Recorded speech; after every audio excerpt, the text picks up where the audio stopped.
আলহামদুলিল্লাহ। প্রিয় জন্মভূমি মেহেন্দিগঞ্জের উদ্দেশ্যে রওনা করলাম। সবাই দোয়া করবেন। ভাবছিলাম রাত হয়তো বেশি বেজে যাবে, কিন্তু আল্লাহর অশেষ মেহেরবানিতে ১০টার ভিতরে চলে আসলাম। আপনারা তো অনেকেই জেনে থাকবেন যে লিডারশিপ অ্যাসোসিয়েশন উলানিয়ার পক্ষ থেকে কিছু লেপ ও পিঠা উৎসব আছে, সেখানে যোগদান করার জন্য যাচ্ছি, যাতে মহান আল্লাহ তাআলা সহি সালামতে পৌঁছায়। দেখুন ১০টা বাজে। দেখুন ঢাকা সদরঘাটের অবস্থা।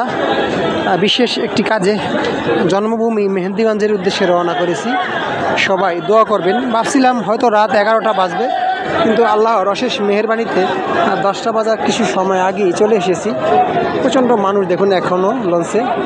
তার মানে আজকে বৃহস্পতিবার, আমি ভাবছিলাম হয়তো অনেক ভিড় হবে, কিন্তু না, আমার ধারণা ভুল করে দিয়ে আমি 10টায় ভিতরেই ঢাকা সদরঘাট চলে আসলাম। দেখুন আমি বিশাল বড় লঞ্চের একদম উপরে দাঁড়িয়ে আছি, টপে।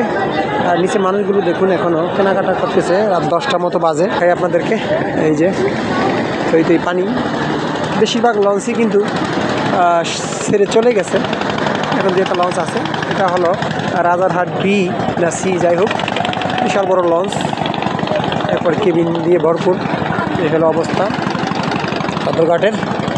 সবাই যাতে, তবে যারা রাত 11টা বাজে আপনার উলানিয়া কিংবা কালীগঞ্জ কিংবা ইলিশা যাবেন, তাদের জন্য একটা সুসংবাদ হলো, এই যে দেখতে পাচ্ছেন আসা যাওয়া এমডি আসা যাওয়া 2, এই লঞ্চটা রাত্র 11টার একটু পরে ছেড়ে যাবে। তো যারা দূরের থেকে আসবেন, গাজীপুর থেকে, মুন্সিগঞ্জ থেকে আমার মতো, তারা এই লঞ্চটা আসলে পেয়ে যাবেন।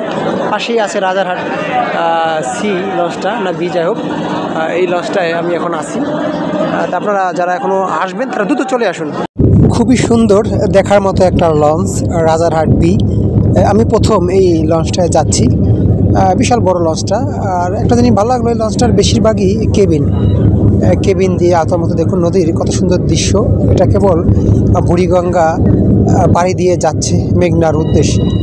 ছোট নদী পাড়ি দিয়ে এসে বড় নদীতে যাবে। দেখুন সবাই দাঁড়িয়ে দাঁড়িয়ে দেখছে রাতের অপরূপ দৃশ্য।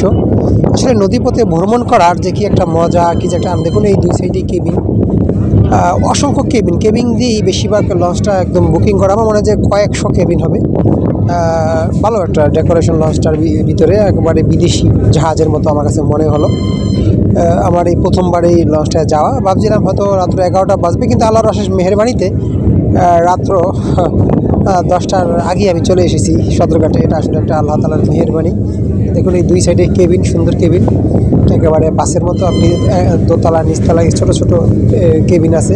এই কেবিনে আপনি শুয়ে শুয়ে যেতে পারবেন, ঘুমিয়ে ঘুমিয়ে। দেখুন কত বড় স্পেস, দুই সাইডে বড় বড় স্পেস। এই দুদিকেই কিন্তু কেবিনে ভরপুর। ঠিক আছে, মানুষজন ভিতরে আছে, হয়তো অতটা দেখানো সম্ভব না, অনেকে হয়তো মাইন্ড করতে পারে। আমার কাছে ভালো লাগলো বিষয়টা দেখে, যে এত বড় একটা লঞ্চ আমাদের উলানিয়া কালীগঞ্জে আছে, ইলিশার দিকে যাচ্ছে। সত্যি এই লঞ্চটা আমি শুনতাম। দেখুন হঠাৎ করে কারেন্ট চলে গিয়েছিল, কেউ কিছু মনে করবেন না। দেখুন লোকজন দাঁড়িয়ে আছে, আমি যাচ্ছি সবাইকে। আপনারা দেখতে থাকুন লঞ্চটার কি পরিবেশ।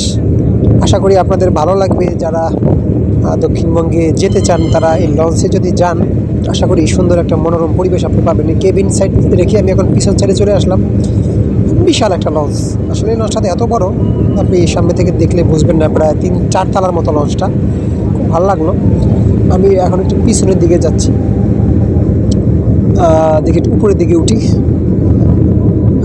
আসলে খিদা লেগেছিলো, কিছুক্ষণ আগে খেলাম।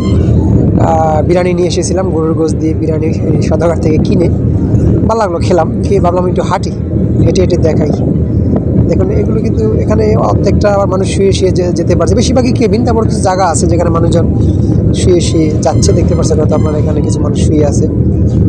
এইভাবে যাওয়ারও মজা একটা আলাদা। বরিশালে শুধু শুয়ে যাওয়া যায় তা না, কেবিনও যাওয়া যায়। বেশিরভাগ লঞ্চে এখন এসি কেবিন এবং চেয়ার সিটিংয়ে ভরপুর। দেখেন এখানেও কিছু মানুষ আছে, শুয়ে আছে। এটা যাই হোক, এটা হলো 3 তলার পিছনের সাইডটা। এই লঞ্চটা অনেক বড়। আমার কাছে বেশ ভালো লাগলো যে এত বড় একটা লঞ্চ। আশা করি দেখে আপনাদেরও হয়তো ভালো লেগেছে। তাই হোক, আমি এখন চলে আসলাম ছাদে। ছাদটাও বিশাল একটা স্পেস। আসলে এই রাত্রে শীত একটা অনুভূতি ভাবে ছাদে থাকার মজাটাই আলাদা। তো আশা করি আপনাদের ভালো লেগেছে। দেখতে থাকুন, আর ভালো লাগলে কমেন্টে জানাবেন। আর যারা বরিশাল যেতে চান, তারা এরকম লঞ্চে ইনশাল্লাহ আরামে যেতে পারবেন। আপনাদের জার্নিটা অনেক সুন্দর হবে, মনোরম হবে। যারা বরিশাল যেতে চান অন্তত পক্ষে সঙ্গী থাকবেন।